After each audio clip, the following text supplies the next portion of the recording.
Iya, selamat pagi Ibu Bapak Saudara-saudara yang saya ingatkan lagi. Harus bahagia karena jurus tiga keberuntungan, jurus tiga hoki. Harus bahagia karena beruntung lahir sebagai manusia. Harus bahagia karena beruntung kenal ajaran kebenaran sehingga bisa mempraktekannya. Dan yang ketiga, harus bahagia karena masih hidup, masih bisa berjuang untuk menambah sangu mati, yaitu karma baik kita. Terimalah salam Dhamma dan Namo Buddhaya. Ibu bapak saudara-saudara, hari ini 22 Agustus, 5 hari lalu kita merayakan kemerdekaan Republik Indonesia. Dan kalau kita bicara mengenai Dhamma, selalu yang saya celingkan di pikiran itu adalah indahnya Dhamma. Karena Dhamma itu menuntun diri menuju liberation, merdeka. Segala yang diajarkan Dhamma itu bisa kita pakai untuk mengarahkan diri menuju kemerdekaan, pembebasan. Apapun juga, mau satu frasa, mau satu alinea, mau satu sutta, mau satu analisa, apapun akan membawa pada liberation.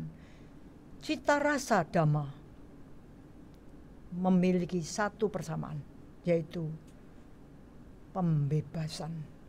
Kalau yang namanya mau bebas, kita mau menuju pada pembebasan, ada pertanyaan yang mungkin muncul, itu ada di buku Milinda Panha.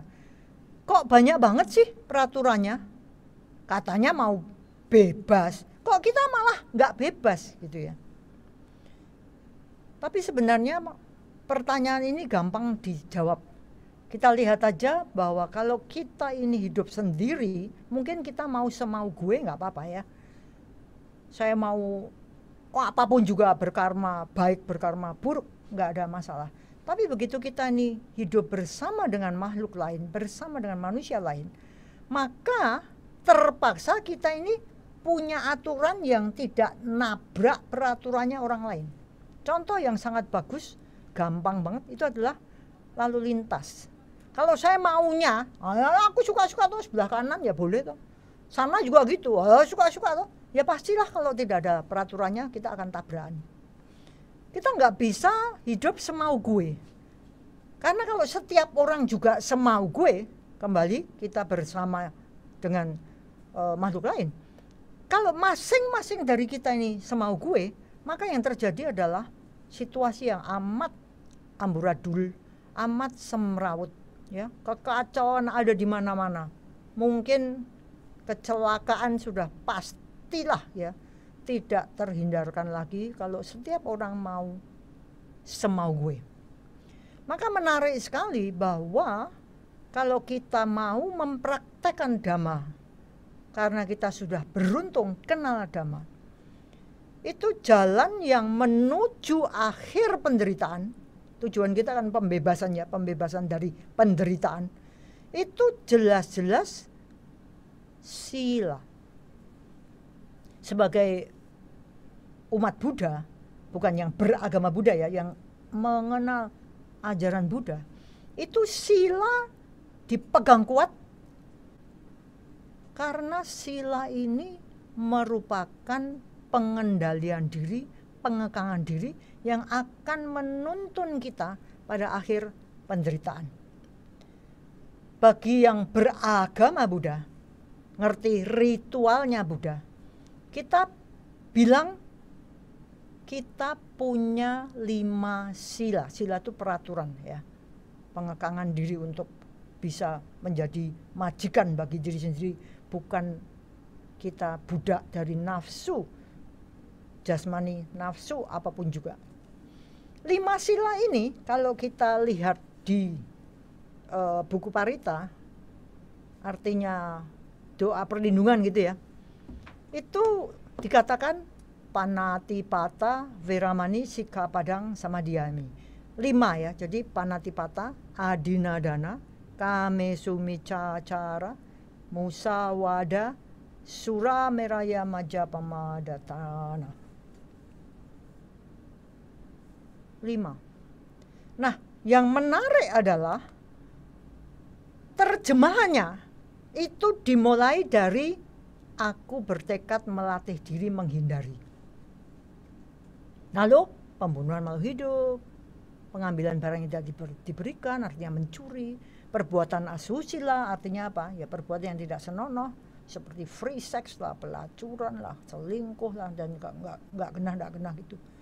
Ucapan bohong itu ucapan yang tidak benar, kasar, sumpah serapah, memecah belah, gosip, ngobrol-ngobrol yang nggak ada gunanya. Lalu minuman memabukkan, hasil penyulingan atau peragian yang menyebabkan lemahnya kesadaran. Itu bisa miras, bisa mabuk-mabukan, bisa yang menimbulkan adiksi dan kecanduan. Kalau ini 2500 tahun yang lalu isinya cuman mungkin minuman keras, kita sekarang mungkin yang namanya kecanduan tambah ya. Bagaimana dengan game? Bagaimana dengan medsos? Bagaimana dengan rokok dan sebagainya yang menimbulkan apa? Kecanduan. Maka seorang dokter teman saya ngomong, kalau ada orang sakit, dia ngomong saya pusing, nggak punya duit. Teman saya yang dokter ini cuma tanya satu kalimat, Pak, misalnya tuh laki-laki, Pak, tesih ngerokok, masih ngerokok? Oke, iya. Maka teman saya bilang, berarti jangan ngomong nggak punya duit, masih punya duit. Ya, menarik sekali. Nah, saya mau ambil sesuatu yang saya anggap ini seni menerjemahkan. Kalau kita ini menerjemahkan yang namanya seni, itu Panatipata itu kalau ada panjang itu ya, gitu. Itu kan di depan. Adinadana di depan. Saya pikir sebenarnya sila ini, Pancasila ini, itu sudah amat tegas di depannya ini sudah disebutkan. Membunuh, aku bertekad untuk tidak melakukannya. Aku bertekad ngelatih sampai terampil bisa menghindari membunuh, mencuri, asusila, omong nggak bener, dan apa yang memabukkan sampai kita jadi kesadarannya berkurang. Nah, 5 sila ini boleh dikata itu pegangan para siswa Sang Buddha. Tapi kalau kita ini mau meningkatkan diri, maka ada yang disebut Atasila. Ata itu 8 ya. Pancasila, Pancalima. Menarik sekali kalau kita lihat bahwa tambahan 3 sila itu adalah yang nomor 6, menghindari makan setelah tengah hari. Yang nomor 7, menghindari hiburan, nari, nyanyi, main musik, nonton show, berhias dengan tujuan mempercantik tubuh. Dan yang ke-8 itu menghindari pakai alas yang mewah. Intinya kalau kita lihat ini prihatin, kembali pada pengekangan diri. Nggak makan setelah tengah hari, berarti gimana? Ya sudah, kita berdamai dengan fisik. Ada yang ngomong, berarti usus istirahat ya, lebih sehat. Ya mungkin. Ada yang ngomong, apa nggak lemes? Ya enggak, kalau udah biasa. Jadi bagaimana kita melatih meningkatkan pengendalian diri menjadi majikan bagi mind and matter, fisik dan pikiran. Itu apa iya ada gunanya? Apa iya toh?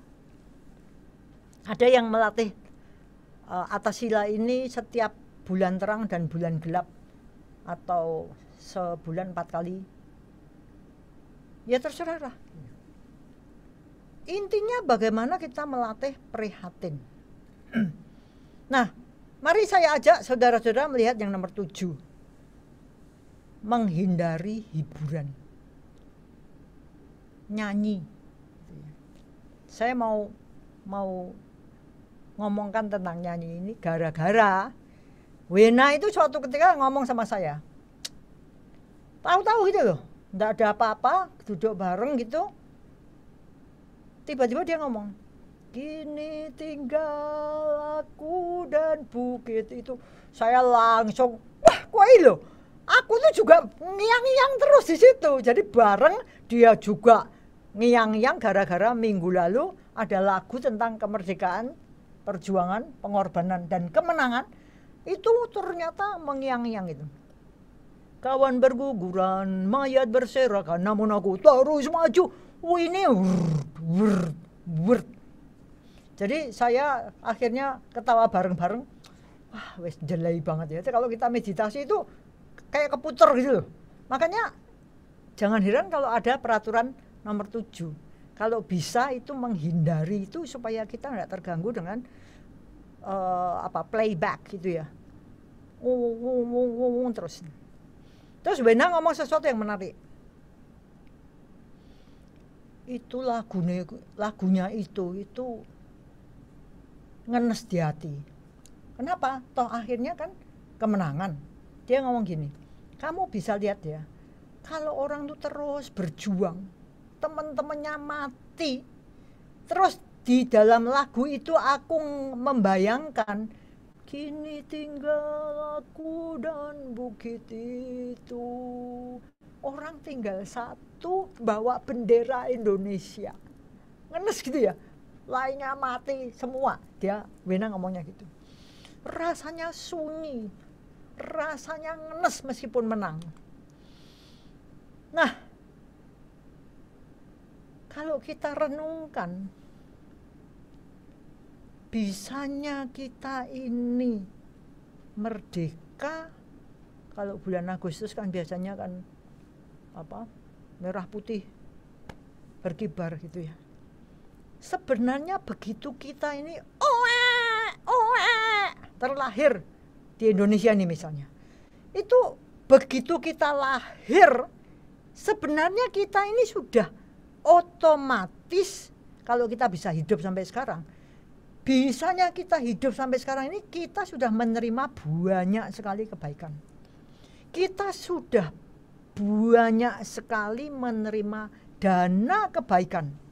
Berarti kita ini sudah banyak sekali ngunduh, menuai, panen karma baik yang sebelum ini sudah kita tanam, sehingga kita punya poin-poin, punya tiket, punya kupon untuk masuklah kita ke VVIP, dunia manusia. Kalau dipikir, begitu lahir, kita ini sudah utang dengan orang tua. Gitu ya. Maka kalau ada orang yang, ini kisah nyata ini, ada anak yang marah sama orang tua, dia ngomong, aku orang jaluk lahir, kowe sing lahir kayak aku, jadi kowe kudu tanggung jawab pada aku. Aku tidak minta dilahirkan, kamu yang bikin aku lahir. Maka aku minta apa, kamu harus nuruti. Kamu bertanggung jawab. Wush. Saya keder gitu ya. Dan kalau saya lihat, karena kejadian ini saya tahu persis, ngikuti perjalanan hidup bocah ini banyak sekali bermasalah. Orang Jawa ngomong kualat. Kalau kita yang kenal Dhamma ngomong, aduh, karma buruknya gede banget, sehingga berbuahnya dalam bentuk penderitaan yang lama, panjang, berulang-ulang dan besar-besar. Maka kita jangan sampai enggak berterima kasih pada orang tua yang melahirkan kita. Kita begitu sudah ditangani oleh tenaga kesehatan ya, bisa bidan, dokter, perawat. Kita biasanya melahirkannya bukan di tepi sungai ya, kita lahir di rumah sakit. Itu untuk mendirikan rumah sakit juga enggak gampang. Kita butuh obat-obatan, Kalau kemudian kita harus minum, orang yang miskin atau orang yang nggak punya air susu ibu, dikasihlah. Kalau zaman dulu air tajin ya, air tajin itu apa? Dari beras, nasi. Kalau yang punya duit ya beli susu sapi. Tapi selalu saya katakan ada baliho besar gitu ya. Anak sapi minum susu sapi, anak ibu minum ASI. Karena banyak sekarang orang tua, perempuan, ibu yang nggak mau menyusuin karena mengurangi kecantikan tubuh, gitu ya. Lalu kalau kita tumbuh, diasuhlah oleh siapa? Kalau orang tua bisa ngasuh, orang tua. Tapi kalau ibu bapak semuanya kerja, kita utanglah sama babysitter, kita utanglah sama asisten rumah tangga. Mulai sekolah, kita utanglah sama bapak becak, utanglah pada pak sopir, diajarin, utanglah pada guru. Kita makan, utanglah pada tanah, air, udara, menghirup oksigen, utanglah pada alam semesta, matahari dan sebagainya. Maka tidak logis kalau kita ini tidak cepat-cepat nandur, karena kita sudah menuai banyak banget.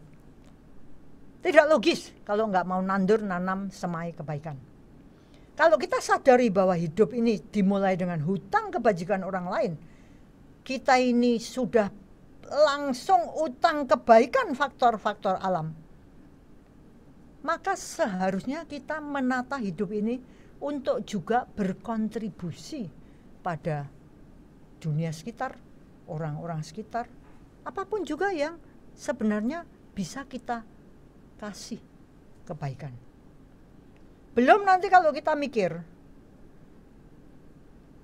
owe-owe utang, berjuang untuk nandur, nanti sisanya ini, jadi kalau sistem hutang piutang ya, saya utang 1 juta, saya punya 5 juta, berarti kan 1 jutanya untuk utang, melunasi utang, 4 jutanya dibawa pindah alam gitu ya.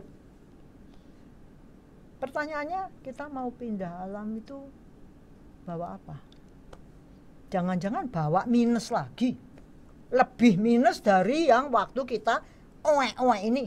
Jadinya kita lahirnya di guguk. Kita naik kelas kah? Pertanyaan. Maka menarik sekali kalau ada kata-kata yang saya dengar dan saya kaget gitu ya. Kata itu frasa dalam bahasa Inggris, what is not given is lost. Apa yang tidak diberikan itu sebenarnya hilang. Karena waktu mati tidak kita bawa. Serem ya, what is not given is lost. Apa toh yang kita bawa? Nggak ada loh. Materi ini nggak ada loh. Yang kita bawa itu jasa kebaikan kita. Bukan apa yang kita miliki dalam genggaman, dalam sertifikat, dalam tulisan, dalam print-printan bank. Tidak. Maka banyak kisah hidup yang biasanya saya pakai untuk guyon-guyon ya, karena saya seneng humor gitu ya.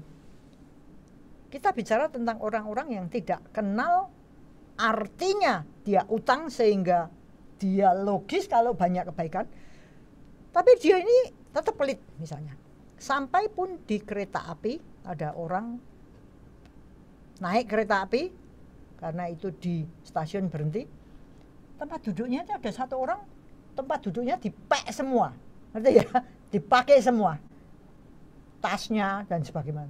Ada orang datang, Pak, kosong Pak, karena dia pelit ngasih, dia nggak mau di bawah, taruh di bawah nggak mau, dia ngomong, oh ada orangnya kok, lagi turun sebentar, prit, jeng jeng, berangkatlah kereta api. Apa yang dilakukan orang yang tadi mau duduk di situ nggak boleh tadi, langsung koper-kopernya dibuang keluar. Kasihan orangnya, nanti barangnya masih di sini. Ngerti maksudnya ya? Itu nakal itu ya. Tapi kadang-kadang kalau kita pelit, Itu ada aja yang malah justru kita kehilangan. Kasus yang lain, ada satu keluarga, itu rumahnya sederhana banget. Jadi karena anaknya 2, nggak punya pembantu rumah tangga, ada peraturan kalau mau masuk rumah, sepatu ditinggal di luar.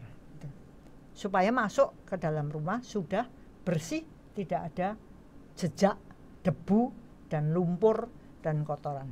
Suatu ketika kemalingan lah. Bocah yang mau sekolah ini, dia mau ambil sepatunya di luar, semuanya sudah nggak ada.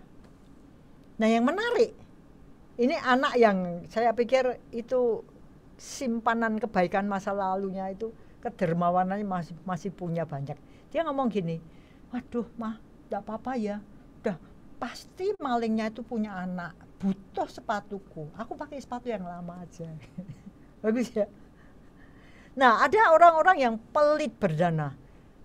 Menurut kita lihat sejarahnya gitu ya, itu banyak yang akhirnya kehilangan karena ditipulah, sakit sehingga duitnya terpaksa disetorkan ke rumah sakit, ke dokter, ke obat, dan banyak bencana kehidupan. Seorang teman yang bagi saya merupakan guru pengalaman, dia ini jadi bendahara wihara gitu ya.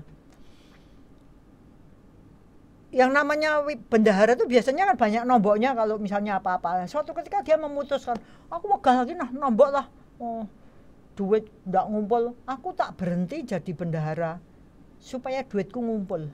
Apa yang terjadi? Tidak pernah duitnya ngumpul, selalu aja ada bencana. Akhirnya dia sadar bahwa aku kok melepas ya kesempatan untuk berdana.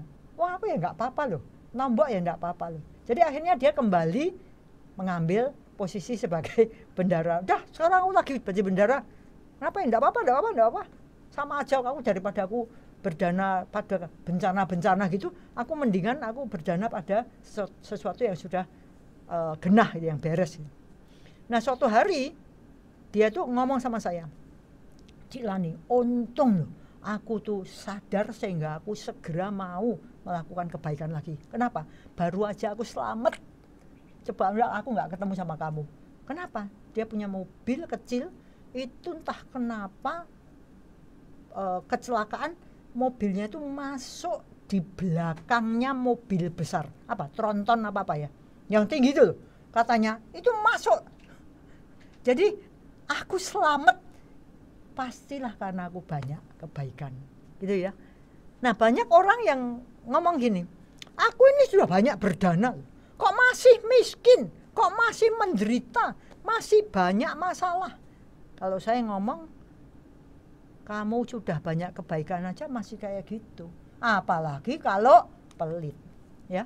Maka kita harus ngerti bahwa kebaikan, berdana kebaikan, berbuat baik itu merupakan kebutuhan kita, ini butuh loh. Karena apa? Karena itu yang bisa kita jadikan perlindungan. Maka kalau kita baca parita, aku membuat perlindungan, itu bukan perlindungannya kalau nanti datang pada kita, enggak. Kita tuh membentuk, membuat perlindungan dengan cara memagari dengan karma baik. Maka kita harus punya pendapat yang pandangannya itu benar.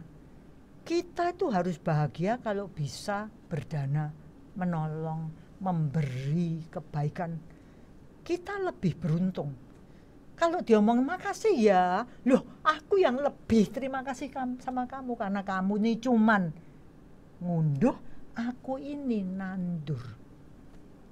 Jadi kita lebih beruntung karena suatu ketika kita pasti akan ngunduh. Nggak usah aduh kapan, nggak usah, karena itu hukumnya sudah pasti ya. Kalau kita ngelempar ke atas, dia turun. Dan sebenarnya kalau kita pikir-pikir ada sesuatu yang menarik. Kita ini sebenarnya nggak pernah bisa memberi loh. Karena bagai bumerang, toeng ya, itu suatu ketika dia balik ke kita. Buahnya kembali ke pemberi. Jadi mau melakukan kebaikan sebenarnya nggak bisa. Karena poin kebaikannya itu balik pada kita. Ibaratnya kalau kita kirim surat, beralamat alamat saya, maka suatu ketika surat yang saya lempar ke alam ini, kebaikan yang saya lakukan di alam ini, itu nanti buahnya akan datang cari saya lagi, gak pernah salah alamat. Kayak HP kita bilang kering, kalau nomor saya itu ya keringnya itu akan kembali ke yang saya punya nomor. Jadi apapun yang kita kirimkan, kebaikannya kita kirimkan ke alam semesta, itu buahnya kembali pada kita. Maka jangan nganggap karma baik itu sulit ya. Sesulit apapun satu karma baik, nggak pernah rugi. Karena apa? Karena buahnya itu selalu kebaikan, hal-hal baik. Sebaliknya, seenak nikmatnya karma buruk ngumbar hawa nafsu, enak, nikmat, gampang, menyenangkan, buahnya tetap penderitaan, hal-hal buruk. Maka kalau kita ngerti tidak akan terjadi padaku apa yang bukan buah karmaku, apapun yang terjadi pada kita, kita sadar salahku sendiri, baik ya benarku sendiri. Jadi kita punya pandangan benar, apapun yang terjadi padaku itu jatahku. Nah, bagaimana dengan urusan dengan kita punya utang tadi? Kalau seandainya kita ini sudah terlahir dalam kondisi terang, secara fisik kita normal, ya kita haruslah rajin bantu, jangan jadi generasi rebahan, ya. Kalau penampilan cakep, ya mbok bikin apa yang ngajak orang berbuat baik, jadi suri teladan, bukan jadi iklan jualan apa, tapi ngajakin orang berbuat baik. Kalau otak kita pinter, ya mbok ya mau ngajar, bebaskan kebodohan. Saya ini tidak begitu pinter, tapi karena terpaksa berbagi ilmu sama Anda, ya saya mencoba sebisa-bisanya, sebaik-baiknya, karena saya merasa aku harus berbagi.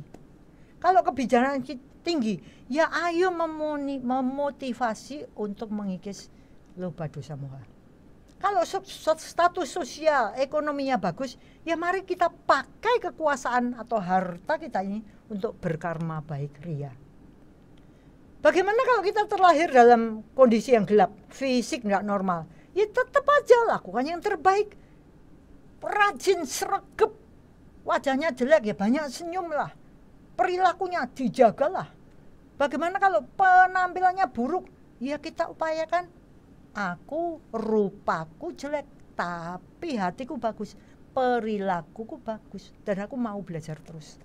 Otaknya lelet, ya yang tekun, rajin belajar, cari akal untuk meningkatkan karakter, skill kita, dan pengetahuan. Gimana kalau kebijaksanaan rendah? Ya banyaklah bergaul dengan orang bijak, bisalah rendah hati supaya terus mau dikasih nasihat-nasihat. Bagaimana kalau status sosial ekonominya nggak bagus? Ya kita aditana wiryakanti, berjuang terus untuk bisa menaikkan status sosial ekonomi. Gimana kalau kita nggak sadar? Waduh, ya ini repot, ngumbar hawa nafsu, indrawi, sila tabrak, meningkatkan loba dosa moha. Serakah karena merasa generasi micin, ya semuanya aku mau banyak, ya mengambil apa yang tidak diberikan, mencurilah, korupsilah, dikasih apa ya, mbati itu cari untung tapi sebenarnya mencuri ya, markup lah, kalau bisa semuanya perdagangan aku monopoli, ya segala macam itu bisa menjadikan kita lebih runtuh. Maka kalau kita sebagai sekolah mendapat bantuan dana, ada sistem yang aneh, harus habis ya 0 rupiah, saya geleng-geleng, aduh gimana kita ngabisan harus sampai 0 rupiah. Akhirnya apa? Ya dibikin kan gitu ya. Atau kita mau dikasih dana 300 juta, wush hebat banget, tapi nanti ada penyikapan. Apa itu penyikapan? Dipotong, jadinya berapa? Saya terima bulan ini terima 200 juta misalnya. Nah terus ya bagus lah, 200 juta ya bagus. Nah terus apa yang harus saya lakukan? Nanti mau belikan apa, dilaporkan 200 juta itu. Enggak, 300 juta. Lah wong saya nerima 200 juta kok suruh lapor. Saya belikan 300 juta itu gimana? Maka sebenarnya kenal dhamma ini membuat kita sebenarnya benar-benar menuju pembebasan. Kita belajar untuk belajar hidup dengan baik dan benar. Mari kita lihat dulu film ini.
يلا القطر وسع. يلا يا ابني القطر هيمشي.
Ayo Bu Susan.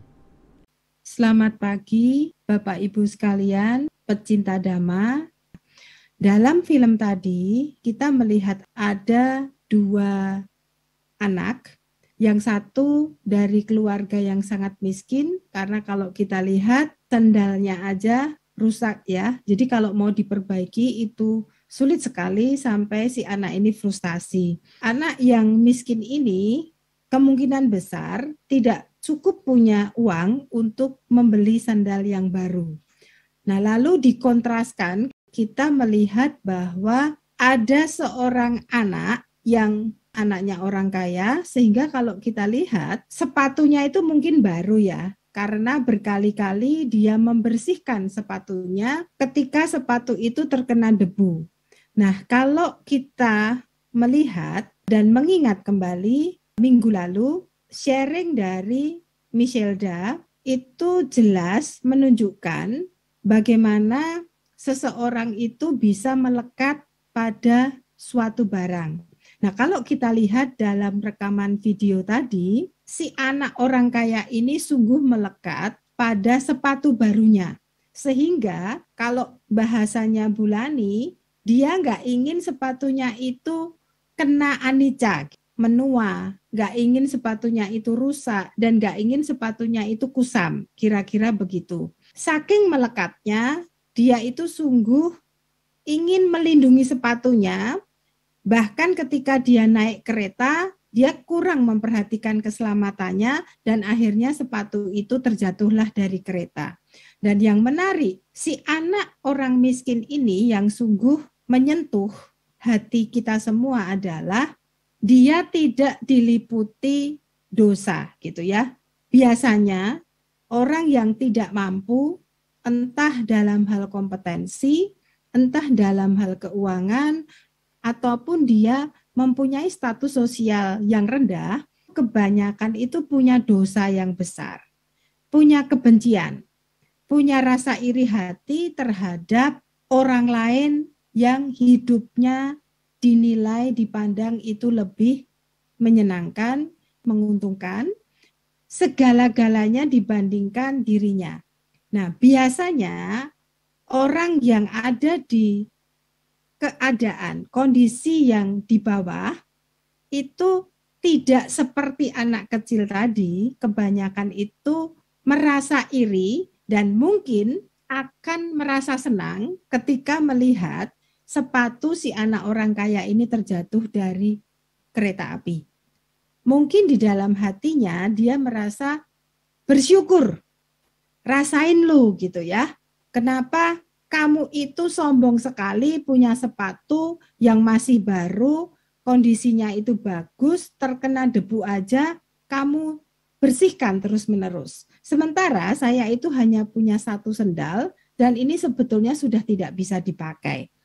Nah, yang menarik justru si anak orang miskin ini, dengan kebaikan hatinya, dengan kasihnya, rela mengorbankan dirinya berlari-lari hanya untuk mengembalikan sepatu itu kepada pemiliknya.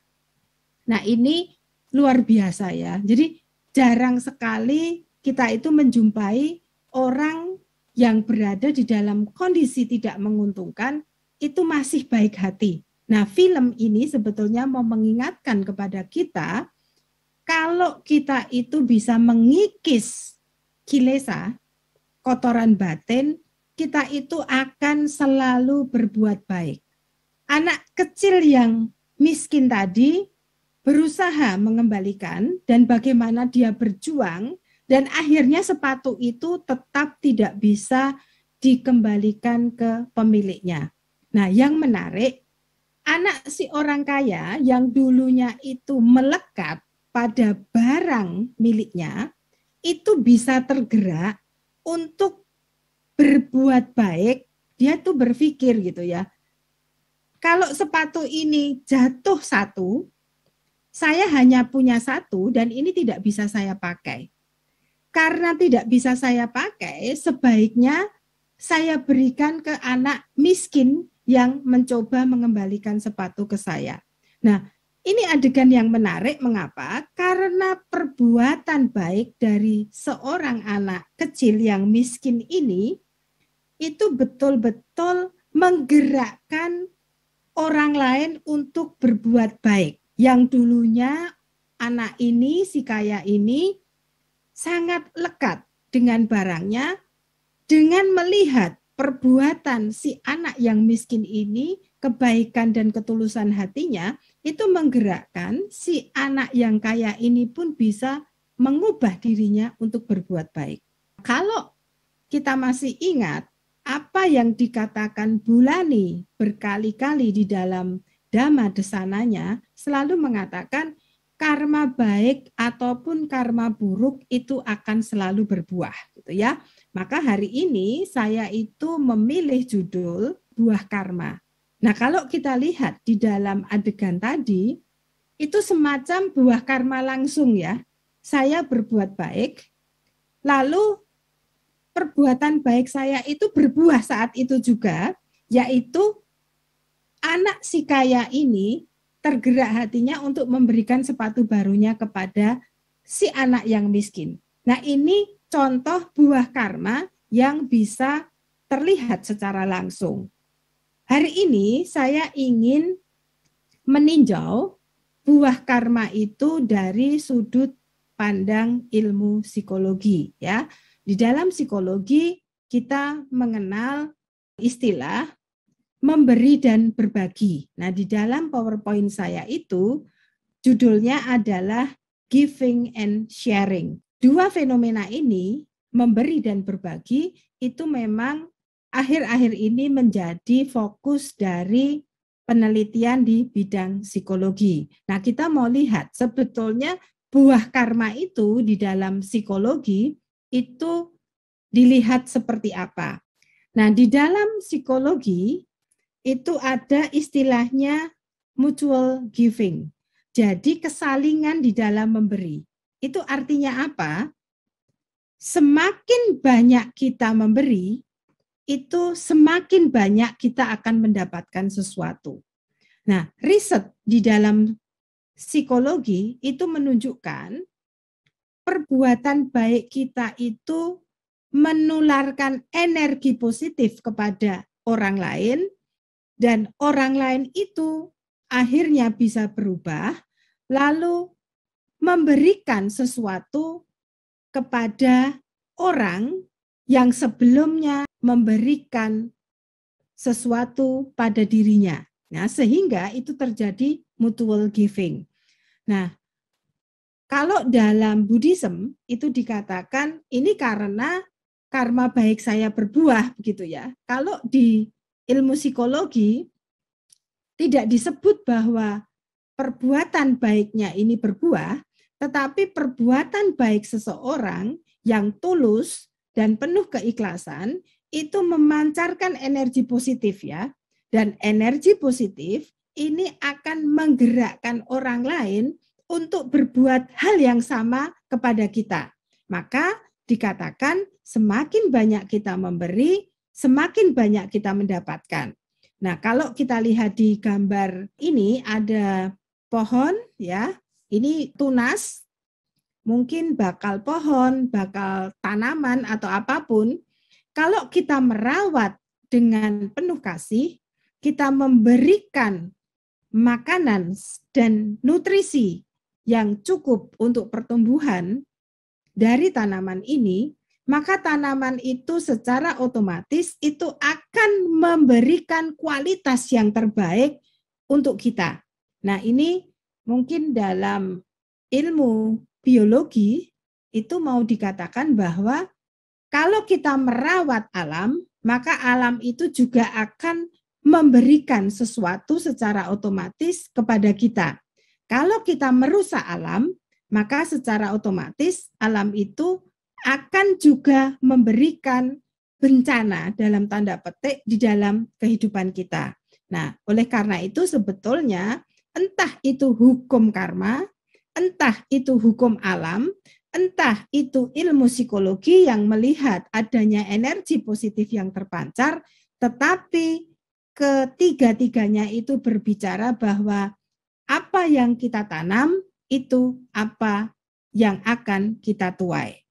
Mengapa bisa begitu? Begitu ya. Jadi mengapa kalau kita itu memberikan sesuatu, maka orang lain itu akan membalas kebaikan kita. Nah, sebetulnya kalau kita mau melihat dari teori psikologi itu begini.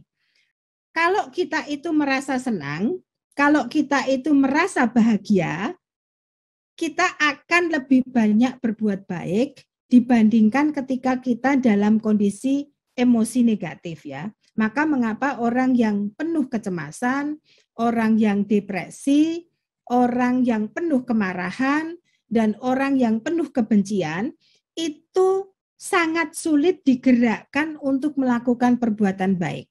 Nah, sementara orang yang senang hatinya, orang yang bahagia, itu cenderung mudah untuk berbuat baik.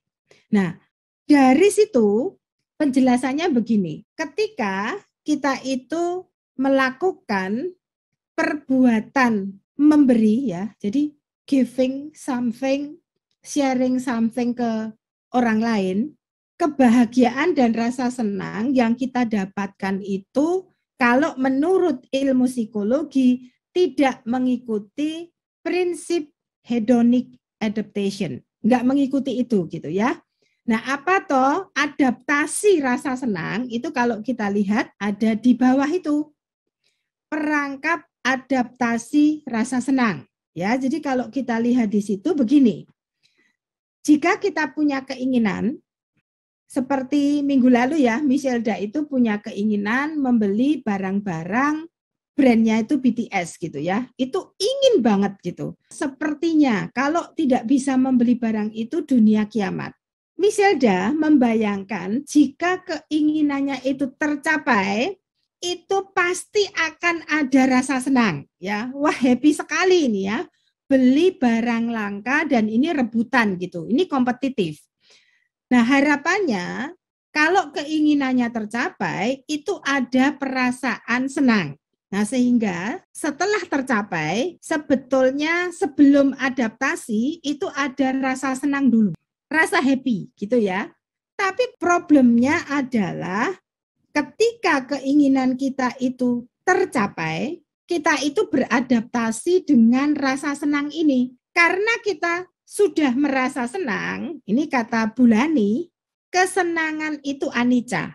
Dan saya kira Pak Adi juga di dalam Dhamma Desananya itu mengatakan kesenangan yang didapat setelah kita mengkonsumsi sesuatu itu anicca.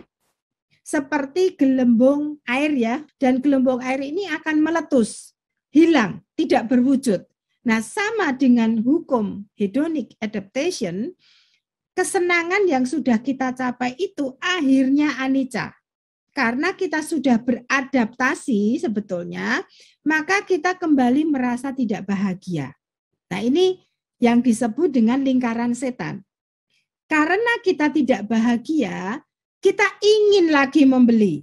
Nah, problemnya keinginan kita sekarang itu berlipat ganda, tidak seperti keinginan kita sebelumnya. Ini contohnya kalau Miselda saya gunakan sebagai contoh. Misalnya, minggu lalu saya ingin membeli barang BTS satu aja gitu. Dengan membeli satu, saya merasa senang. Tapi minggu depannya, dengan membeli satu itu tidak membuat saya senang. Maka misalnya nih, Miselda akan membeli dua. Membeli dua itu baru merasa senang. Minggu depannya, hanya membeli dua itu tidak merasa senang. Maka saya harus membeli tiga. Begitu seterusnya, maka inilah yang disebut dengan ketagihan rasa senang akibat kita itu membeli sesuatu.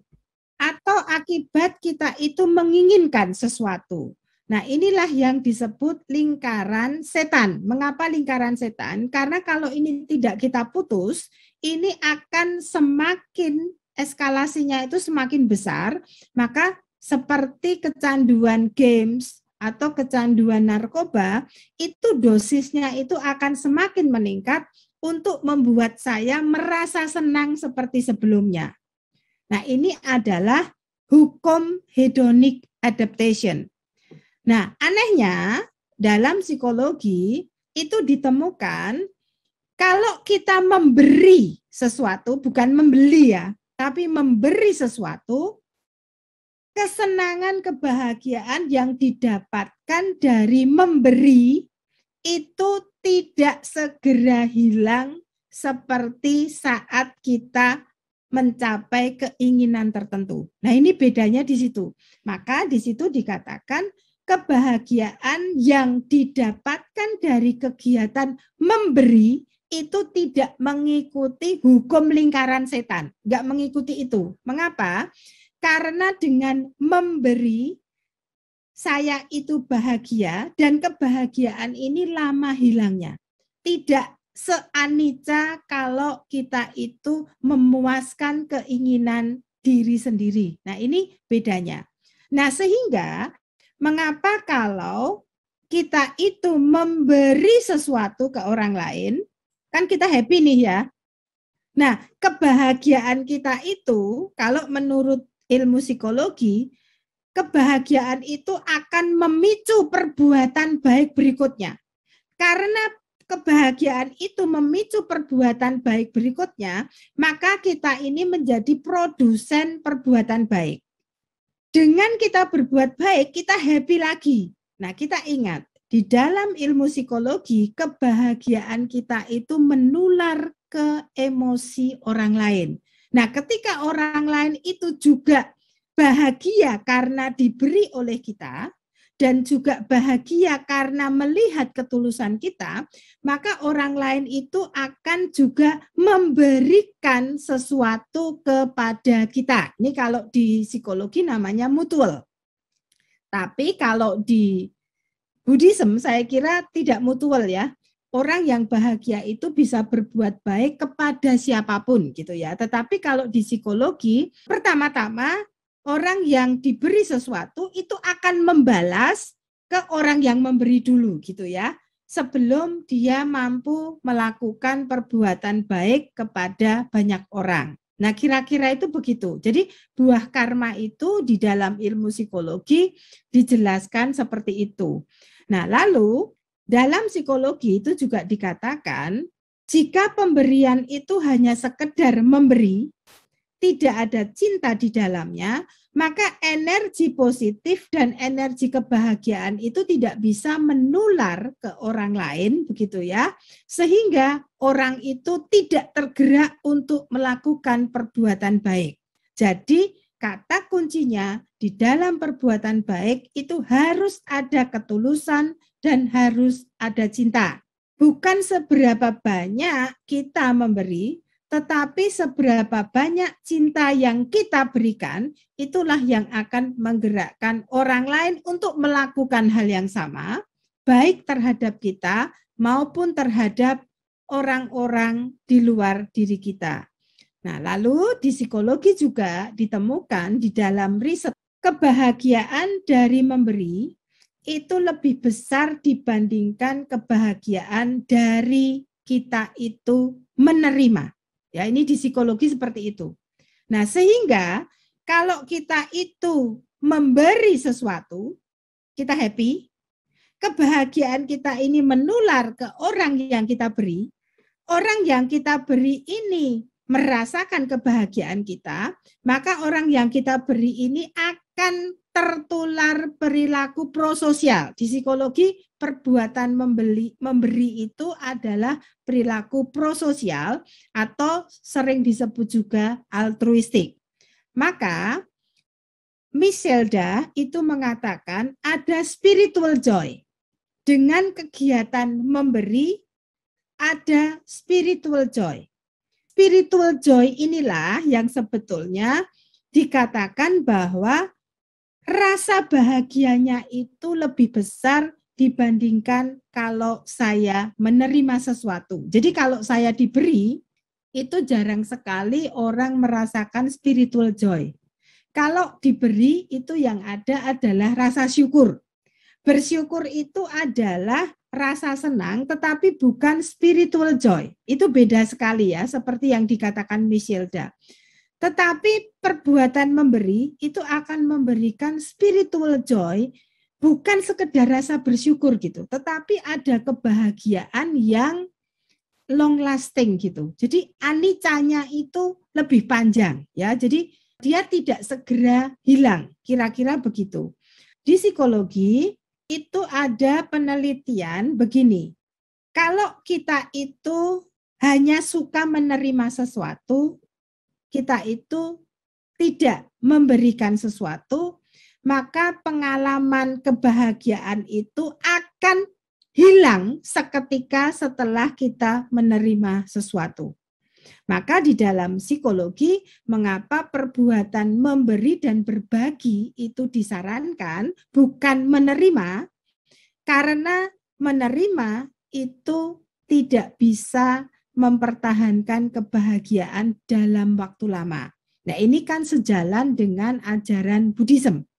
Dalam ajaran Buddhism, ketika kita itu hanya suka menerima, maka kepuasan yang kita dapatkan dari menerima itu akan segera hilang, lalu akan menuntut kita untuk ingin mendapatkan sesuatu yang lebih. Nah, inilah yang disebut dengan loba atau keserakahan, karena memang hukumnya seperti itu, ya. Lalu yang di sebelah kanan itu kita lihat hasil penelitiannya dari O'Brien dan Cassirer. Dua orang ini meneliti tidak bersama-sama. Mereka itu meneliti menggunakan orang-orang yang berbeda, ya. Jadi partisipannya itu berbeda. Dari dua penelitian ini ditemukan bahwa partisipan yang dilibatkan di dalam eksperimen riset dibagi menjadi dua kelompok, ya. Ada kelompok yang menerima terus gitu. Ada kelompok yang tugasnya itu memberikan terus-menerus gitu, ya. Jadi ketika dua orang ini meneliti, mereka memilih partisipan, lalu mereka dibagi menjadi dua kelompok. Satu kelompok yang kegiatannya memberi dan satu kelompok kegiatannya itu menerima. Nah, ternyata mereka itu kan sebelum eksperimen itu diukur dulu dua kelompok ini. Diukur kebahagiaannya.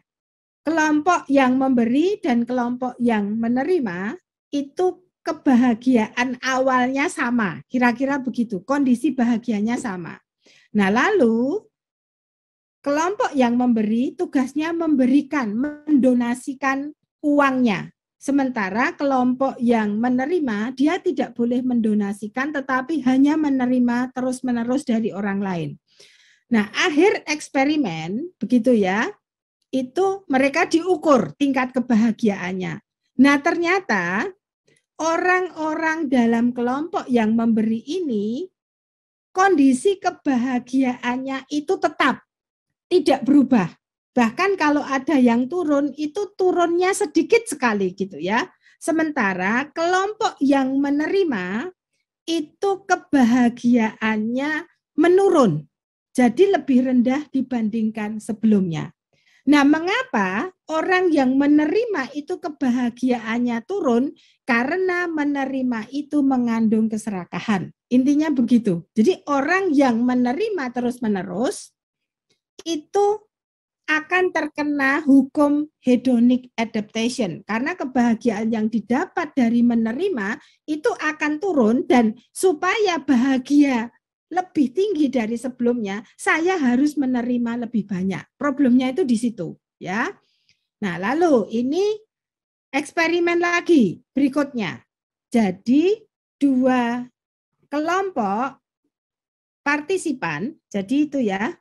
Yang satu diminta membelanjakan uangnya untuk diri sendiri. Yang satu kelompok diminta membelanjakan uangnya untuk orang lain. Nah, ternyata partisipan yang membelanjakan uangnya untuk diri sendiri itu mengalami penurunan kebahagiaan yang besar. Nah, sementara partisipan yang memberikan uangnya untuk orang lain atau partisipan ini membelikan sesuatu untuk orang lain, itu kalau ada yang turun, itu turunnya sedikit dan jangka waktunya lebih lama. Bahkan ada sekelompok orang yang justru mengalami peningkatan kebahagiaan 5 kali lipat. Riset psikologi menunjukkan seperti itu. Maka mengapa di dalam psikologi salah satu terapi penderita depresi itu adalah melakukan kegiatan sosial. Nah, itu artinya apa? Kalau kita berbicara tentang buah karma, sebetulnya buah karma langsung yang diterima oleh orang itu melalui kegiatan memberi itu adalah kebahagiaan. Atau kalau istilahnya Michelle minggu lalu itu adalah spiritual joy. Jadi bukan semata-mata kalau saya itu berbuat baik, saya akan mendapatkan balasan dari orang lain. Bukan semata-mata itu. Riset psikologi menunjukkan bahwa dengan kamu itu memberi, kamu itu akan mendapat buah karma langsung gitu ya. Kalau kita pakai istilah buah karma, yaitu kebahagiaan. Yang pertama. Yang kedua adalah menurunnya emosi negatif, salah satu contohnya depresi, dan meningkatnya kesehatan mental seseorang. Nah, jadi Bapak Ibu sekalian, nggak usah mengharapkan balasan dari orang lain ketika kita itu mau berbuat baik, tetapi buah karma itu sendiri di dalam ilmu psikologi akan muncul dengan sendirinya berupa rasa bahagia dan kesehatan mental. Ini riset lagi nih. Orang yang melakukan sesuatu untuk dirinya sendiri. Dalam eksperimen tadi ada 2 kelompok. Satu kelompok diminta membelanjakan uangnya untuk diri sendiri. Kelompok yang lain diminta untuk memberikan uangnya ke orang lain atau membelanjakan uang itu untuk orang lain. Perbedaannya adalah yang membelanjakan untuk orang lain itu lebih bahagia. Bahkan tadi dikatakan kebahagiaannya meningkat 5 kali lipat. Sementara orang yang membeli barang untuk dirinya sendiri itu mengalami penurunan kebahagiaan. Nah, mengapa bisa demikian?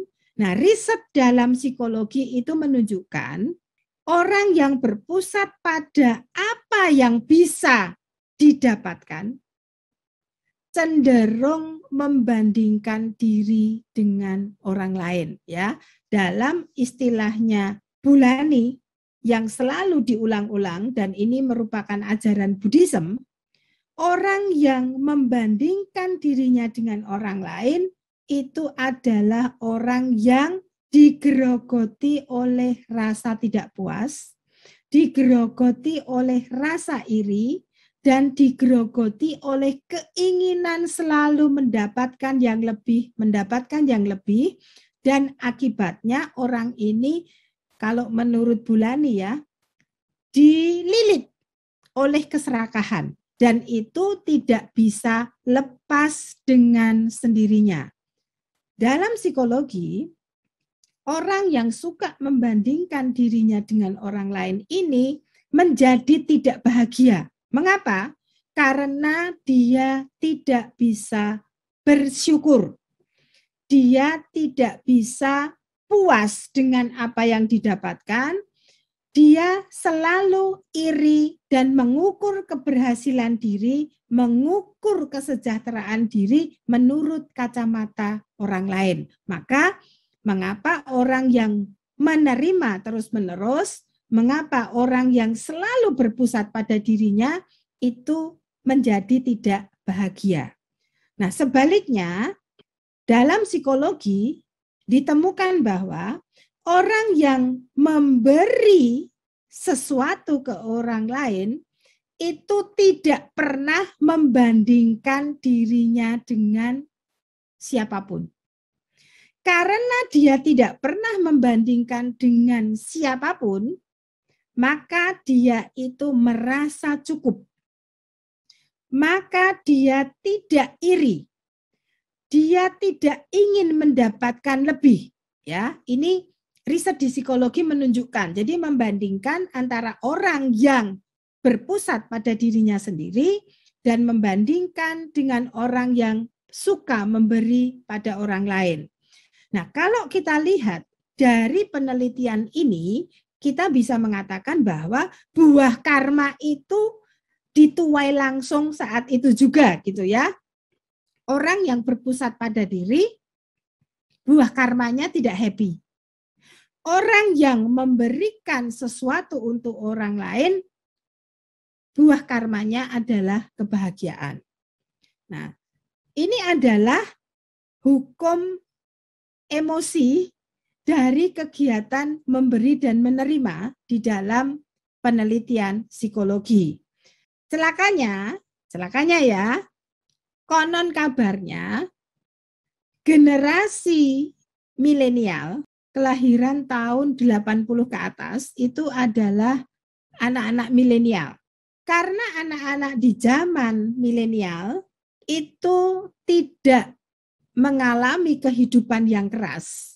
Seperti anak-anak yang dilahirkan di zaman saya, apalagi di zamannya Bulani ya, itu konon kabarnya itu punya kecenderungan yang disebut dengan self-entitlement. Kalau di bahasa Indonesia kan, punya penyakit yang namanya saya merasa berhak gitu. Ya. Mengapa mereka itu punya perasaan punya hak yang tinggi atau self-entitlement-nya tinggi? Menurut penjelasan ilmu psikologi, karena mereka itu dilahirkan dalam kondisi yang serba nyaman. Itu berbeda dengan generasi sebelumnya yang dilahirkan dalam kondisi yang sulit. Sehingga generasi sebelum milenial itu lebih sering bersyukur dibandingkan merasa berhak mendapatkan sesuatu. Jadi kalau mendapatkan yang menjadi haknya pun dia itu merasa bersyukur sekali saya mendapat ini. Padahal sebetulnya itu adalah hak dia. Tetapi karena hidupnya itu penuh perjuangan, maka mendapatkan sesuatu yang menjadi haknya pun generasi sebelum milenial itu selalu merasa bersyukur. Nah, sementara generasi milenial itu yang hidupnya serba mudah, serba instan dan serba berkecukupan, itu lalu selalu merasa berhak. Nah, kalau kita kembali ke minggu lalu ya, Bulani mengatakan di Indonesia itu hidupnya itu lebih nyaman dibandingkan di negara-negara lain yang punya 4 musim. Nah, Bulani menyontohkan di Amerika misalnya orang itu harus berjuang untuk beradaptasi dengan perubahan cuaca atau perubahan iklim ya, dari musim panas ke musim dingin dan sebaliknya. Bukan hanya itu, kadang-kadang ada cuaca ekstrim ya. Kalau musim panas itu bisa terjadi kebakaran hutan. Kalau musim dingin itu bisa jadi orang itu meninggal karena kedinginan. Kira-kira begitu. Bulani minggu lalu itu juga mengingatkan pada kita jangan dininabobokkan oleh situasi yang nyaman ketika hidup di negara yang sungguh every day is summer ya. Kita itu selalu di musim panas dan panasnya itu bukan panas yang ekstrim. Itu artinya perjuangan kita itu tidak sebesar orang-orang yang berasal dari negara yang punya 4 musim. Kalau Bulani mengingatkan itu, maka saya hari ini mau mengingatkan, jangan-jangan meskipun saya ini bukan generasi milenial, tetapi karena hidup saya itu di Indonesia saat ini itu lebih nyaman dibandingkan masa-masa sebelumnya, dan dibandingkan saya itu hidup di negara-negara yang punya 4 musim, jangan-jangan kita ini juga punya self-entitlement yang tinggi. Jangan-jangan. Apa toh ciri-ciri orang yang punya self-entitlement yang tinggi? Itu kalau kita lihat di penjelasan secara lebih detail di dalam PowerPoint saya, itu adalah begini. Saya punya keyakinan bahwa saya layak mendapatkan perlakuan atau pengakuan atau penghargaan istimewa atau mendapatkan apapun yang sebetulnya bukan menjadi hak saya. Nah, ini mengerikan ya. Jadi self entitlement itu artinya itu loh. Saya punya keyakinan bahwa saya layak mendapatkan perlakuan atau penghargaan istimewa atau mendapatkan hal-hal yang sebetulnya bukan menjadi hak saya. Nah, ini kan lobanya mengerikan ya, self entitlement ini. Pengertian yang kedua, itu ada yang di biru. Orang yang punya self entitlement tinggi itu punya keyakinan dunia itu berhutang pada saya. Jadi saya itu punya hak mengeksploitasi dunia. Dan saya itu merasa tidak wajib memberikan apapun atau berkontribusi pada dunia. Nah, ini bayangkan ya. Kalau generasi milenial itu seperti ini, dan jangan-jangan kita itu juga punya self-entitlement yang tinggi karena hidup di negara yang enak, maka kita tidak pernah merasa punya kewajiban berkontribusi untuk kebaikan dunia ini dan generasi berikutnya. Nah, ini problem. Penelitian dalam bidang psikologi industri dan organisasi itu menemukan turnover, keluar masuknya karyawan dalam satu perusahaan itu yang mempekerjakan generasi milenial itu cukup tinggi. Ya, jadi kesetiaan generasi milenial untuk stay di dalam satu lembaga itu rendah. Jadi riset menunjukkan kalau kita mempekerjakan karyawan dari generasi milenial itu rata-rata mereka keluar masuk ya. Pindah dari satu institusi, dari satu lembaga, dari satu perusahaan ke perusahaan yang lain. Mengapa? Karena generasi milenial sekali lagi menurut riset itu self entitlement-nya tinggi.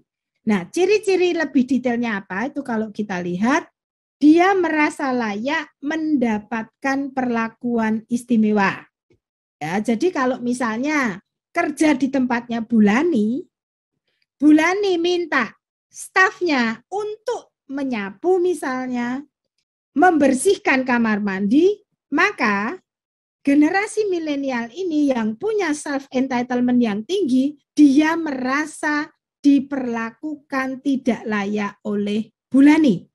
Maka dia merasa saya dihina oleh Bulani, saya sungguh direndahkan oleh Bulani, karena saya itu sebetulnya berhak mendapatkan perlakuan istimewa, tetapi mengapa saya diminta menyapu lantai?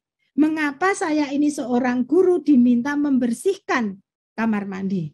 Nah, maka di perusahaan-perusahaan yang punya karyawan dari generasi milenial, itu kadang-kadang dibingungkan oleh alasan keluarnya karyawan karena menurut perusahaan itu sebetulnya nggak ada persoalan besar.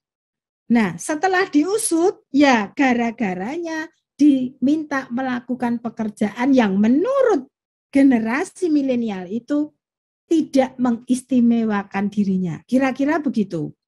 Nah, contoh berikutnya adalah orang yang punya self entitlement tinggi itu merasa layak mendapatkan sesuatu yang lebih dari yang sudah ia miliki. Wah, ini mengerikan ya. Ini tuh bukan hanya loba, kalau kita lihat self entitlement ini adalah ciri-ciri moha yang besar. Saya merasa layak mendapatkan sesuatu yang lebih dari yang saya miliki. Nah, ini kan kalau Bulani itu sering mengatakan begini, kalau kamu itu ditraktir, jangan memilih makanan yang lebih enak dari orang yang mentraktir kamu. Itu pesan Bulani selalu saya ingat ya. Kalau orang yang mentraktir kamu itu beli teh manis, ya kalau kamu pesan air putih itu layak. Kalau mau pol, ya polnya itu air teh manis seperti orang yang mentraktir kamu. Jangan lalu kamu pesennya es teler lah, kamu pesennya es kopior lah, dan seterusnya, melebihi dari orang yang mentraktir kamu. Itu artinya apa? Saya merasa layak mendapatkan sesuatu yang lebih dari yang sebetulnya saya miliki. Saya ini siapa toh? Saya ditraktir orang kok saya ingin minum, ingin makan yang melebihi makanan yang biasanya saya makan gitu. Bahkan saya ingin melebihi makanan yang dimakan oleh orang yang mentraktir saya. Nah, lalu ciri-ciri yang berikutnya, ini moha juga, itu merasa orang lain itu harus melakukan sesuatu untuk saya karena saya merasa entah punya uang atau saya merasa berkuasa. Nah, oleh karena itu, kalau kita punya karyawan macam ini, kita punya rekan kerja macam ini, itu celaka. Karena dia itu tidak mau berkontribusi untuk orang lain, tetapi dia itu ingin orang lain itu melakukan sesuatu untuk saya karena saya itu merasa istimewa. Entah saya merasa punya uang atau saya itu merasa berkuasa. Nah, lalu keyakinan berikutnya ini adalah moha, itu adalah kebutuhan saya itu lebih penting loh dibandingkan kebutuhan orang lain. Nah, ini ngeri kan? Jadi kalau misalnya Bulani kalau punya guru, lalu Bulani itu memberikan sesuatu untuk guru A, ya. Guru A ini adalah orang yang memang membutuhkan pertolongan Bulani, ya kan? Nah, guru B ini, kalau guru B ini punya self entitlement yang tinggi, dia itu akan marah karena merasa Bulani ini tidak paham dirinya. Kenapa? Karena saya merasa kebutuhan saya sebagai guru B ini itu lebih besar dibandingkan kebutuhan guru A.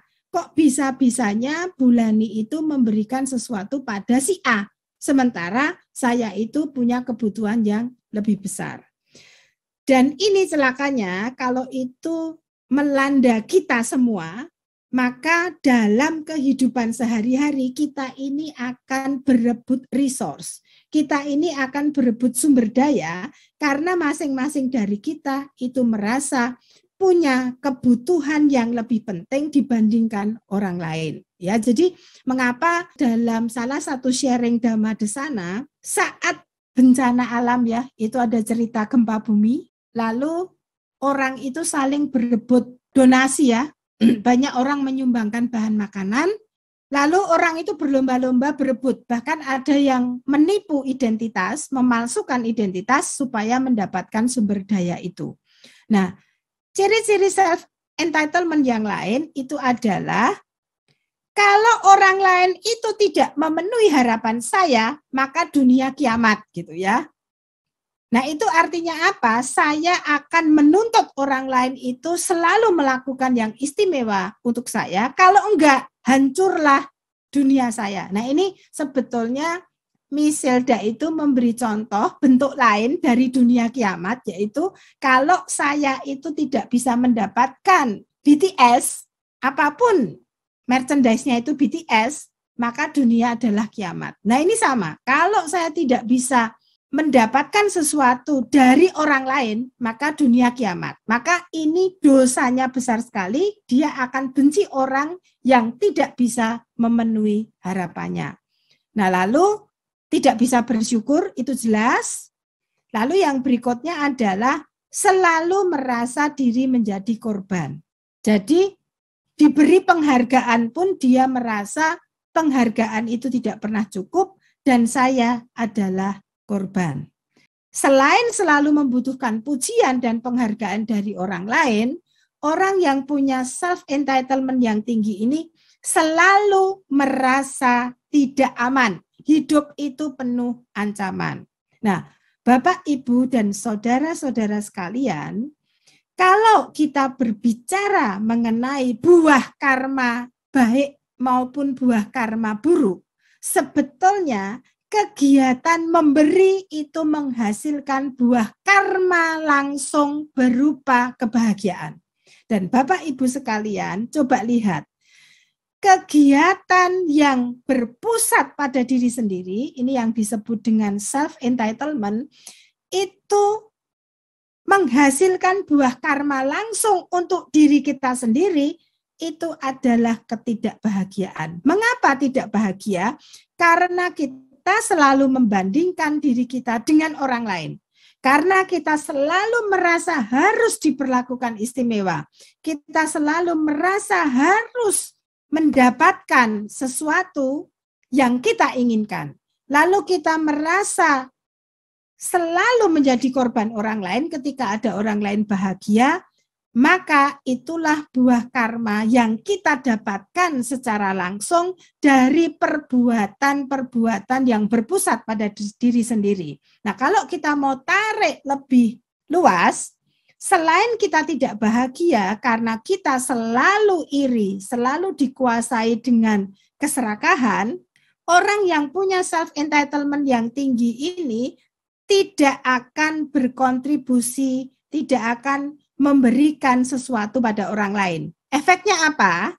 Orang lain itu juga tidak akan berbuat baik kepada kita karena perilaku kita sehari-hari itu membuat orang lain itu merasa tidak nyaman.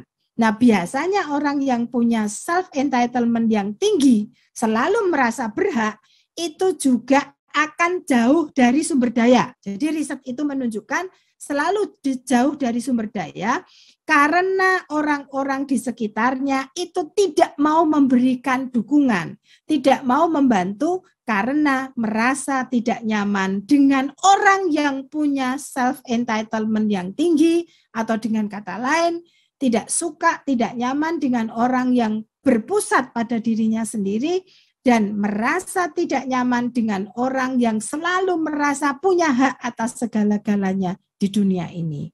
Nah, Bapak Ibu sekalian, hari ini saya hanya mau mengingatkan bahwa marilah kita berbagi, marilah kita memberi, karena berbagi dan memberi itu memberikan kebahagiaan yang lebih langgeng dibandingkan kalau kita hanya sekedar menerima atau berpusat pada diri sendiri. Semoga semua makhluk berbahagia dan semoga kita semua berbahagia. Cespleng, tinggal kita praktek bagaimana mengisi kehidupan dengan banyak berbuat baik. Thank you Bu Susan. Semoga semua makhluk bahagia,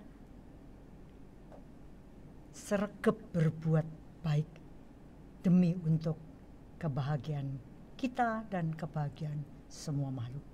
Semoga yang terbaik datang pada kita semua. Sadu, sadu, sadu.